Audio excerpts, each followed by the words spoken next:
The Mysterious Highwayman by Sergeant Ryan.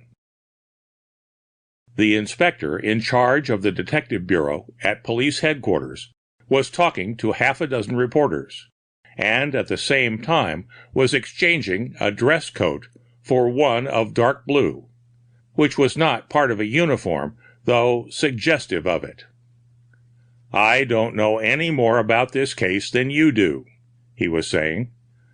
"I've been to the theater and was eating supper afterward when I got word of it. The report that came to me was that a man named Prescott Carroll had been arrested for the murder of Oliver Brundage.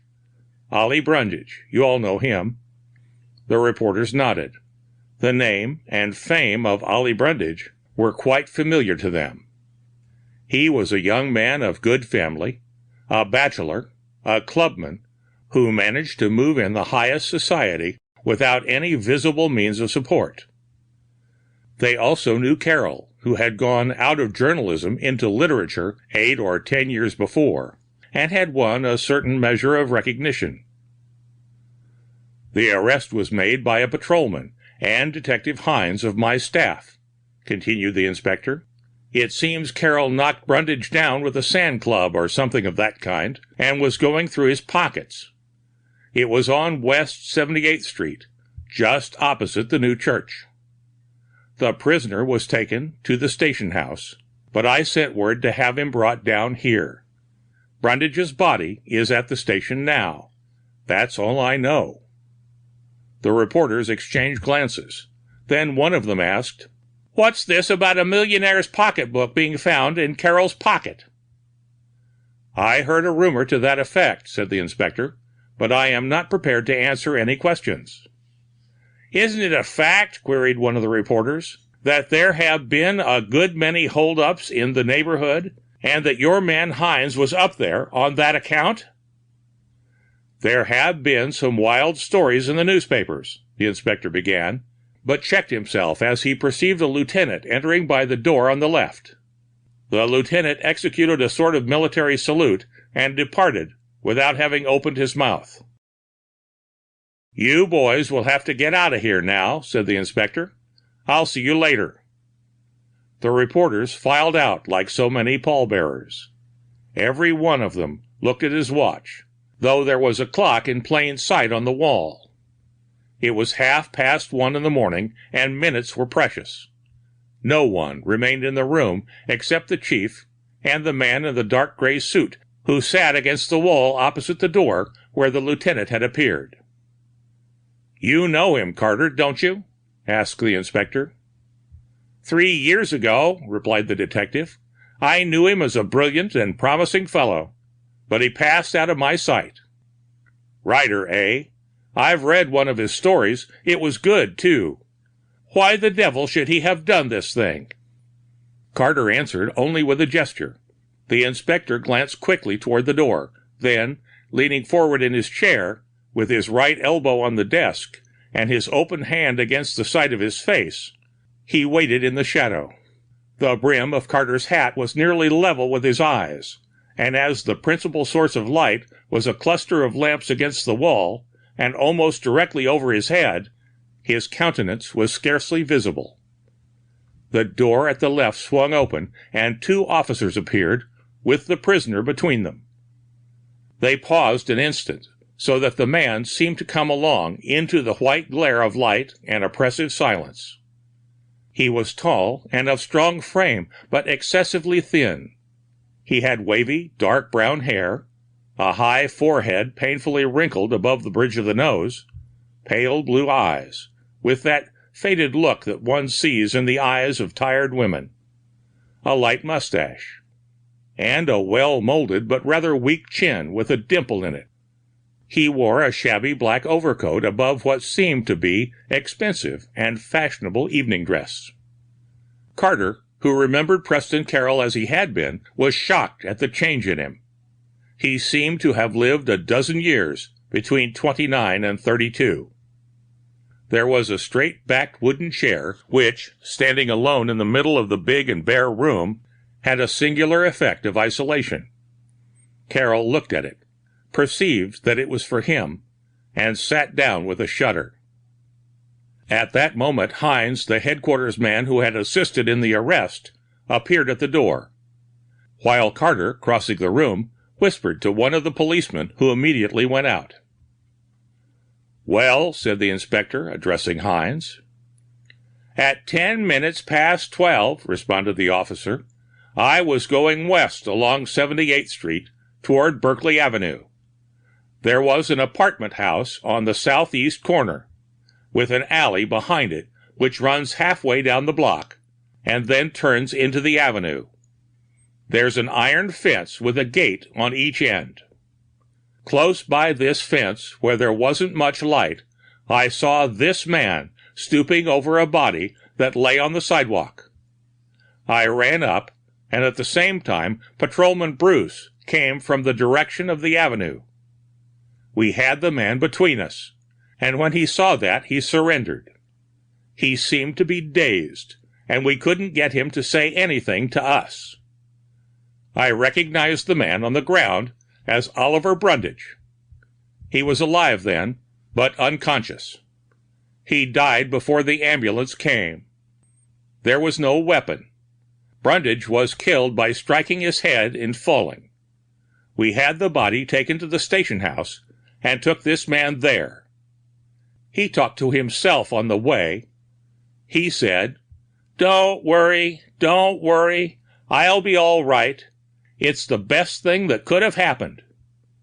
He admitted having killed Brundage, and that is all we could get out of him." The inspector turned to Carroll and asked him whether he had anything to say, warning him, in accordance with the law, that whatever he said could be used against him on the trial. He remained silent for perhaps half a minute, during which interval Hines laid upon the inspector's desk a package containing all that had been taken from the prisoner when he was searched at the station house. "Denial is useless," said Carroll at last. "I was taken in the act." His manner was indefinably strange. If one may attempt description, it was more like an invalid's than a criminal's. This man of cultured mind and delicately sensitive nature seemed to feel neither remorse nor shame. There was evidence of considerable anxiety, but this state was repeatedly interrupted by involuntary outbursts of reassurance, almost of satisfaction. "What was your motive?" asked the inspector. "Robbery," replied the prisoner cheerfully. "I was driven to it by poverty." The inspector looked hastily at Carter, who returned the glance meaningly. Both men perceived that the prisoner's answer was a lie, and that it covered a mystery. This case, which, on a casual view, seemed so clear, being the arrest of a highway robber beside the body of his victim, became at once to those experienced men a problem for close and rigid investigation.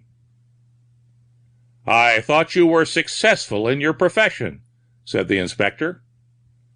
"I might have been," was the reply, "but I had bad luck and many burdens. There were people dependent upon me.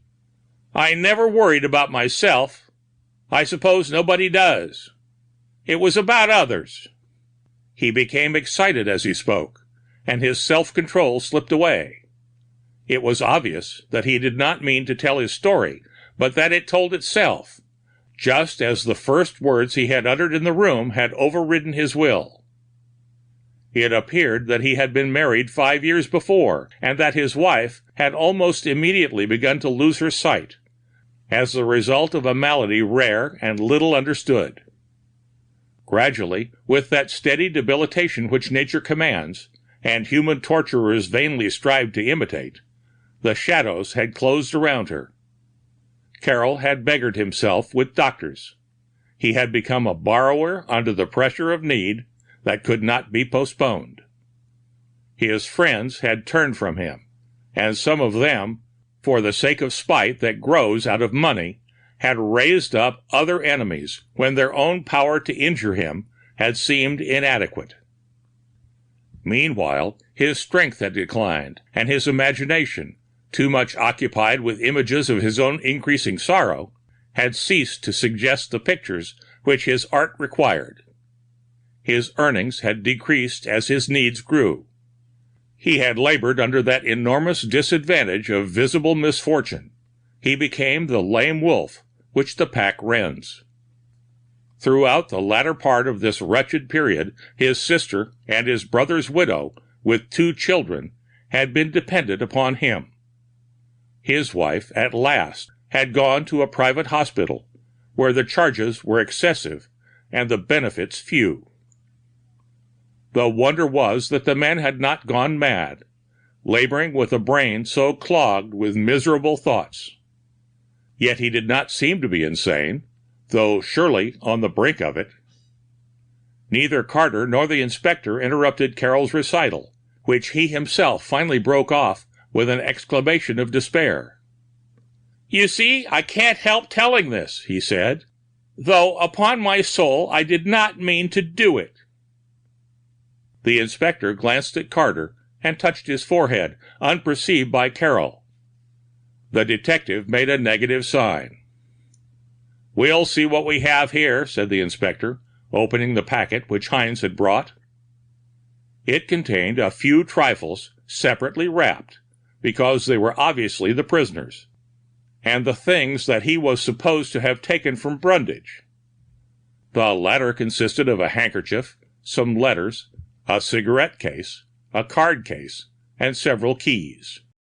Another handkerchief, a woman's, and small coin to the value of 64 cents were marked as having been found in Brundage's pocket by the police. "Then you got no money at all?" said the inspector. "I got a pocketbook," said Carroll, with hesitation.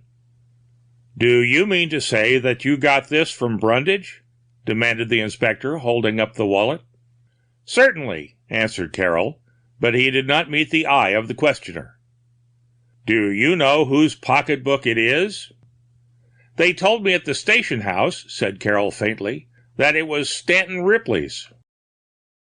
Stanton Ripley was a young man about town, possessed of great wealth, and a barnful of wild oats. The pocketbook bore his initials and the crest of his family in gold and enamel.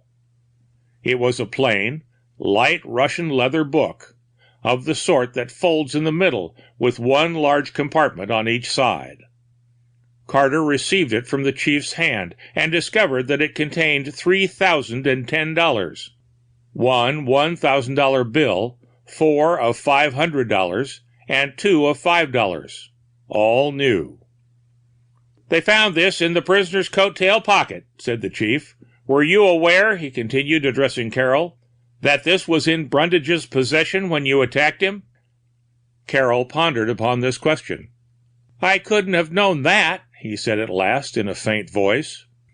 Carter observed that he had taken hold of the sides of his chair, as if to keep from falling out of it, and that a bluish pallor had overspread his face. "Is there anything I can do for you?" asked the detective kindly. "Could I have something to eat?" said the prisoner, in an embarrassed tone. "Of course, if it's too much trouble—" "I have already sent out for some supper for you," said Carter, looking closely at him. "It occurred to me that you might like it. I wonder it hasn't come before this." Carroll expressed his gratitude, and while he was doing so, a policeman entered with several packages. The detective drew up a small table and set forth a bottle of milk and a loaf of bread, at sight of which the prisoner's eyes shone. Behind him, the policeman was opening a box, from which he took a steak and potatoes on a wooden plate, and a knife and fork. He held up the knife and looked inquiringly at Carter, who nodded, and the utensils were laid upon the table. The prisoner ate well. Many times he spoke aloud in praise of the food, clearly not meaning to do so, for he always checked himself with shame. "Now," he said at last, "I feel first rate. Heavens!" The exclamation came suddenly. Carroll half rose and then sank back. He pressed his hand across his forehead, which had become wet in an instant. "My wife and my sister!" he cried. "How shall I tell them?" "I'm afraid that the newspapers will anticipate you, unless you telegraph," said Carter. He took a pad of blanks and a pencil from the inspector's desk and laid them before Carol, who, after many attempts, wrote this message: "Be prepared for very bad news, yet all for the best. Don't try to understand. Don't come here. We'll send money." He puzzled a long time over the last sentence and finally let it stand. The message was addressed to his sister, Mrs. Hilda Carroll, in a small town in Massachusetts. At the bottom, he wrote a request to repeat the telegram to his wife, in care of the physician in charge of the hospital where she then was. Carter gave the telegram with money for its transmission to one of the policemen, who went out with it immediately. The inspector, meanwhile, was answering a call upon the telephone which stood on his desk. He received a long report, at the close of which he ordered that the prisoner should be taken into the adjoining room. "Nick," he said, as soon as they were alone, "I've just got word from the man who was sent to Ripley's rooms when the pocketbook was found on Carol. Ripley has just come home with a bad wound in the head. He seems to have been wandering around the streets, dazed, for quite a long time. He was at his club until 11 o'clock, then he started out for a walk. On Fifth Avenue, alongside the park at 63rd Street, he saw a man step out from behind a tree. As he turned to face the fellow, he got a rap on the left side of his head, and the next thing he remembers, he was on the other side of the park, way up at 81st Street, and it was more than 2 hours later. Where he'd been in the meantime, he didn't know. His pocketbook was gone, and his watch. Nothing else was taken. He said he probably could not identify his assailant, though the man looked familiar. He knew Carol very well. They were in college together. He lent him some money a year or so ago. Then they had a falling out, and he hasn't seen Carol since. He didn't think it was Carol who assaulted him. What do you make out of this?" "Well, it seems somewhat extraordinary," said the detective, "that a man on the verge of starvation should not have used one of those $5 bills to buy a meal. It occurs to me that we haven't found Ripley's watch, and I am also puzzled to know why a man who had made a haul of $3,000 should take the desperate chance of assaulting Brundage, who is well known never to have any money." "Perhaps Carol didn't know him," suggested the inspector. "It's as bad one way or another," replied the detective. "He wouldn't have risked $3,000 and his liberty on the chance of what might be in the stranger's pockets. However, we might ask him about it." Carol was brought back into the room and was informed of what had been learned about Ripley. He made a strong effort to cover his emotions, but Carter was of the opinion that, for some mysterious reason, the prisoner was not only surprised, but pleased. "It is true," he said, "I did not take the pocketbook from Brundage. I took it from Ripley." "Where?" demanded the inspector, who had not mentioned the place designated by Ripley. "In Central Park," was the reply. "I followed him from his club." At this point, the prisoner showed his first disinclination to answer questions, yet he consented to hear a few from Carter, and this exchange resulted. "Were you acquainted with Brundage?" "I knew him by sight and by reputation." "When did you see him this evening?" "When he turned out of the avenue onto 78th Street." "Did you recognize him?" "Yes." "Did you speak to him before attacking him?" "No." "Where did you get the dress suit?" "Ripley gave it to me a year and a half ago when he got me to go to dinner at a club." "Do you mean that he bought it for you?" "No, it was his. He had just had it made. It was one of his freaks to give it to me." "What is that stain?" "It was a reddish mark, as if from a blow with a rusty iron bar, and it extended across the back of the overcoat, about the waistline. The garment was lying on a chair. Carroll looked at the stain with mild surprise, and said he did not know what it was. "Your dress coat was torn in the struggle with Brundage, I suppose," said the detective, indicating a ripped seam at the back of the left shoulder, and some further damage here and there. Carroll nodded. "You had your overcoat on when you were arrested, didn't you?" "Yes, I just slipped it on after the struggle." "Why didn't you run through the alley when you saw the policeman coming?" "I didn't know there was any gate in the fence," replied the prisoner. This closed the examination, and Carroll was assigned to a cell. "It is a singular coincidence," said the detective, "that I happen to be very familiar with the spot where this arrest was made. I waited there some hours on a recent evening. The gate in the fence could not be overlooked by anyone, and just within it there is a rusty iron bar extending from the gate post to the side of the house. From the appearance of the mark on Carroll's coat, I should say that he had leaned against that bar. I came very near to doing it myself. So Carroll had a neat way of escape and didn't take it." The inspector drummed with his fingers on his desk and gently whistled a little tune. "For a case that opens with a confession," he said at last, "this is a beautiful muddle. To begin with, the man is such a purposeless liar." "I would hardly say that," rejoined Carter. "He knows what he is about.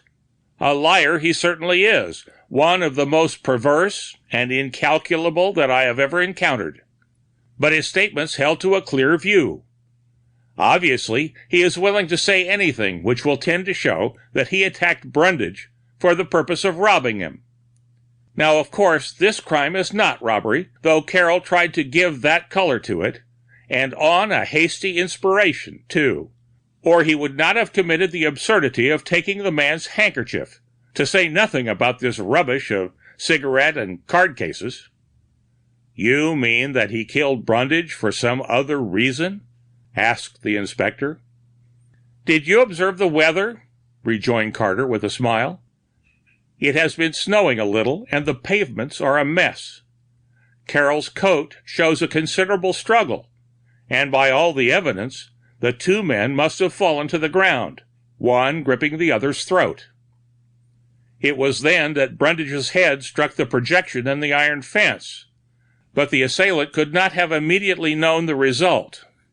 Without doubt, they rolled there together in the dirt. Yet there isn't a mark on Carroll's knees." "That is so, but the elbow and left sleeve of the coat are soiled. Not the overcoat. He'd taken that off." "It is all very singular," said the detective.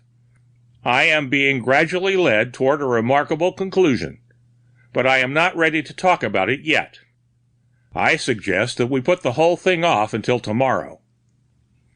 "The case is in your hands," said the inspector, "if you will be kind enough to take charge of it."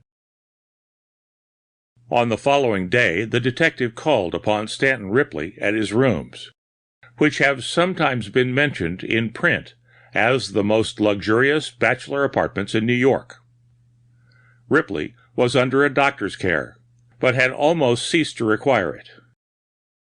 He had a contusion on the left side of his head behind the ear, but was suffering principally from the mental strain, the result of his adventure of the previous night. It was necessary to avoid exciting him, and the detective proceeded with the utmost caution.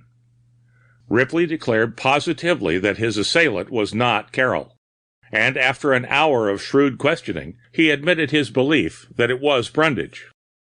Then he seemed to regret having made the statement, and he concluded by asserting his ignorance of the highwayman's identity. It became necessary, therefore, to trace Brundage's movements on the previous evening, and this proved to be easy. From 9 o'clock until a few minutes before his death, Brundage had been in the apartments of a young widow, a Mrs. Haskell, who lived with her mother and sister in that building on Berkeley Avenue, behind which ran the alley that has been referred to. There had been 3 other guests, a man and 2 women, and Brundage had put them into a cab just before going to meet his fate. It had unfortunately been his intention to walk across to his home, which was on Central Park West. This negated the idea that Carroll could have found Ripley's pocketbook in Brundage's pocket. But where had he obtained it, since Ripley was sure he was not the robber? And what motive could have induced Carroll to play his singular part in this affair? A study of the locality could not fail to raise the presumption that Carroll had been lying in wait for Brundage. The spot was well chosen. Yet Carroll was unknown to the Haskells and could hardly have had any means of knowing where Brundage would spend the evening. Indeed, all the evidence that Carter could collect seemed to show that Carroll and Brundage had no common interests, and no possible grounds for animosity. There were rumors of ill feeling between Ripley and Brundage on account of the fascinating Mrs. Haskell, at whose home both were frequent visitors. But even upon the wild supposition that Ripley had been sufficiently jealous to employ Carroll as his bravo, he would hardly have paid him with a watch and pocketbook. Nor would Carroll have collected his price with the aid of a sand club. The newspapers saw in Carroll a mysterious highwayman.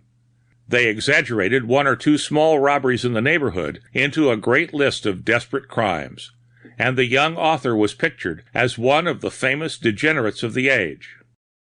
But the real puzzle of the case remained unanswered. Nobody could account for Carroll's retention of that pocketbook, for his senseless risk in attacking Brundage while carrying so great a plunder from another crime, for his failure to take an easy chance of escape. In the evening, Carter called at the headquarters and found Carroll's sister, his sister-in-law, and the latter's 2 children. The women had come to the city with a vague idea that their presence was required, and without enough money to take them back again, they and the children were in tears, and the scene was intensely distressing. It became positively harrowing when the inspector yielded to their entreaties and summoned the prisoner from his cell. Somewhat to Carter's surprise, the man was greatly improved in appearance. His bearing was marked by a sad serenity. He beheld the tears and accepted the reproaches of the women with perfect composure, and it was only when they spoke of their immediate need of money that he showed any considerable anxiety. He referred them to a lawyer whom he had retained during the day, saying that he would probably assist them. Otherwise he said nothing to them, except vaguely reassuring words, and though they said they would come again on the following day, a suggestion which the inspector did not see fit to contradict, Carroll bade them farewell with an air of finality. When the prisoner had been removed, Carter inquired about his lawyer and learned that a corporation attorney, practically unknown in criminal courts, had been retained. Carroll had given the name and address, and the attorney had been summoned. "To the best of my judgment," said the inspector, he had never seen the prisoner before. Carroll was arraigned and waived examination, as you know, of course. During the evening, Carter obtained a bit of evidence not altogether unimportant.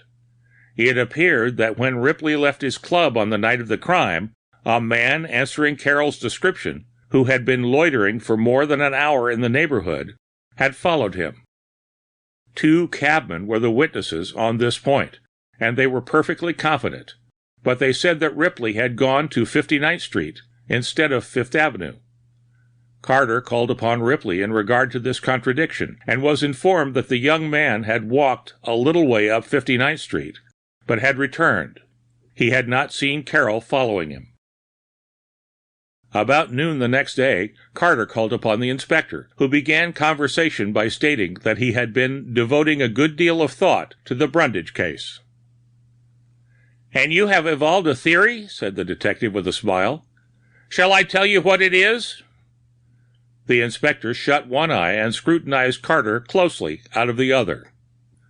"Go ahead, confound you," he said. "You'll tell me what it is, and then you'll show me why it isn't good for anything." "On the contrary," replied the detective, "it is very near the truth.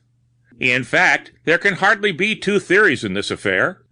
I happen to know that one of your men compared the stain on Carol's overcoat with the iron bar I spoke of, as to height from the ground, general appearance, etc. The conclusion that Carol knew about the gate and the way of escaping through the alley is thus verified. Why didn't he run? The obvious explanation is that he remained to cover the retreat of someone else. Precisely, said the inspector. If the snow hadn't melted so soon, we would have found tracks. You believe, continued Carter, that this young man, in his half-crazed desperation, had formed an alliance with some thug, that it was the thug who attacked Ripley, that the ease with which Ripley was disposed of sent them both on a mad career of depredation, with the intent of doing one big night's work and then quitting the town. Well, something of that sort, admitted the inspector. Then it is the pal who has engaged this lawyer and has supplied Carol's relatives with money. Have they got some? Plenty, replied the detective, and they have gone back to Massachusetts. And I can tell you something more agreeable. Two of the leading medical experts in this city have taken an interest in Mrs. Carol, who, by the way, is a very charming woman, whose needs, but never her importunities, have burdened our friend, for she is different from the others. Have you seen her? Yes, this forenoon. She does not yet know of her husband's misfortune. It was deemed unwise to tell her. But, would you believe it? Those experts who were so much interested by the accounts of her case published yesterday in connection with this affair tell me that she has a good chance of recovery, that the treatment hitherto has been all wrong, and that she may fully regain her sight. I'm glad of that, said the inspector. The experts are great men, said Carter, but they are not philanthropists. They are sure of their money. By the way, have you seen Carol today? Yes, and the change in the man is wonderful. Upon my word, he has gained pounds of flesh, and he looks positively handsome. His mind is relieved, responded Carter. You remember how he never worries about himself? That is the truest words he spoke to us. Worry for others has driven him half crazy. Money worry. And now it is over. He sees the electric chair before him and is cheerful. I was near forgetting, he continued after a brief pause, that I have recovered Ripley's watch. Some of my men searched the west side of the park from 77th Street northward this morning, and they found it where somebody had thrown it over a wall. A portrait on the inside of the case, at the back, has been scratched with a knife, but the job was done in the dark. The face is still recognizable. It is Mrs. Haskell's. Why, in blazes? My friend, it is clear as a bell. Match it with my discovery that Carol's coat showed every mark of a fight with Brundage, in which, singularly enough, his nether garment seemed not to have shared. Do you mean that he changed coats with the real assailant? Gasped the inspector. Beyond a doubt. The inspector sprang up and seized his hat from the rack on the wall. Let's go down to the Tombs, he said. Carol is there. In a private room of the famous prison, the prisoner in the Brundage murder case, brought from his cell he knew not why, found the inspector and the detective waiting for him. Mr. Carroll, said Carter kindly, the cat is out of the bag. The prisoner started violently, and his face flushed. You were in desperate straits, the detective continued. You knew not where to turn for help. You had quarreled with Ripley, who once had befriended you, and yet, in your emergency, you could think of no one else. You dressed as well as you could, in a suit that he had given you, and yet, when you came to the club, your shabby overcoat kept you from asking for the man you wished to see. When he came out, you followed him, hesitating to speak. For miles along the street, in the winter night, you kept him in sight, while he, with a foolish burden of jealousy on his mind, did not see you. At the corner of Berkeley Avenue and 78th Street, he stopped. Presently, He turned back, and you stepped within the iron gate to let him pass. Then Brundage appeared. Before you realized what was happening, the sharp struggle was over. Ripley had gratified his jealousy far more fully than he had planned to do. Brundage lay dead on the sidewalk, and Ripley, bending over him, groaned in agony. A sudden, grotesque, and terrible thought leapt into your mind: to exchange burdens with Ripley, to take his deadly sin and give him your care that would rest so lightly on this Croesus. With what insane relief he accepted your offer, what promises he made in those few thrilling moments, we can readily imagine. He had taken off his overcoat that he might be more free to punish his rival. His clothes showed the struggle. As your two suits were identical, the change in coats was a natural suggestion. The purse with the money was forgotten, but Ripley, after he had escaped through the alley, remembered it, and his story of robbery was the only invention that could meet the situation. The rest comes naturally, including your queer lawyer that Ripley recommended. "Curse you!" cried Carroll, leaping to his feet. "You have ruined me!" "In return, let me promise my help," said Carter. "I pity you, driven mad by cares as you have been. There is no reason in the world why you cannot bear your burdens when you have had rest, with an easy mind. I can promise it to you." Carroll sank back into a chair and began to weep hysterically. The inspector viewed him with professional self-control, yet with some signs of sympathy.